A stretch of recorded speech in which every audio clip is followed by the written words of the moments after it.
না না না, মাইনার তুই দাঁড়িয়ে থাকিস না। তো দাদা এগুলো কি করা হচ্ছে? এগুলো এই উল্টি পাল্টি করছি, এগুলো শুকনো করার জন্য। আচ্ছা।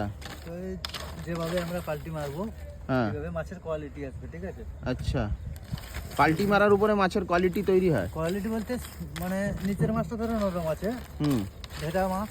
আচ্ছা তো এইটাকে আমরা শুকানোর জন্য এইভাবে উল্টি পাল্টি করে আচ্ছা দিনে দুবার করে উল্টাতে হয় আমাদের। আচ্ছা। আর কি তুমি ট্রিটমেন্টের কথা বলছিলে?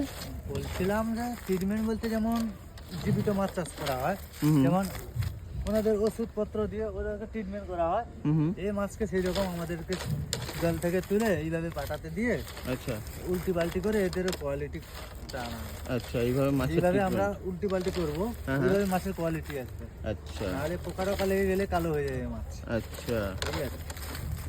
ভালো করে না উল্টালে পোকা লেগে যায় না? হ্যাঁ, কারণ যেগুলো কাঁটা থেকে যায়, নরম থেকে যায়, হুম। ওইগুলোতে তো পোকা তো অবশ্যই লেগে যাবে না, মাছি বসে যাবে।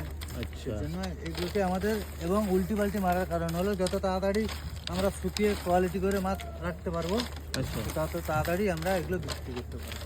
আচ্ছা সেই জন্য এদেরকে নেড়ে আমাদের আবার এই নেড়ে নিয়ে আসছে, এরপরে আবার আরও কাজ আছে। আচ্ছা। তো তুমি এই কাজটা কত বছর ধরে করছো? হ্যাঁ, এই করছি আমি ধরো 8-9 বছর। 8-9 বছর ধরে। বাহ। এটা কি মাছ? এটা হচ্ছে শিলা। শিলা মাছ। শিলা মাছ। তো শিলা মাছেরই দেখলাম বেশিরভাগ কি শিলা মাছেরই শুটকি হয় নাকি? না, শুটকি, এই রুলি, আচ্ছা তারপরে ওদের ওই চুনো, আচ্ছা এই সাইডে রুলি আছে, ওই সাইডে তাপড়া আছে, আচ্ছা। পাটিয়া আছে, বিভিন্ন রকম মাছ। বাহ। এগুলো টোটালি সব সামুদ্রিক মাছ। হ্যাঁ, সব সমুদ্রের মাছ, কোনো গ্রাম এলাকার পুকুরের মাছ নেই, এর মিষ্টি মাছ কোনো নেই, সব নোনা জলের মাছ। হ্যাঁ।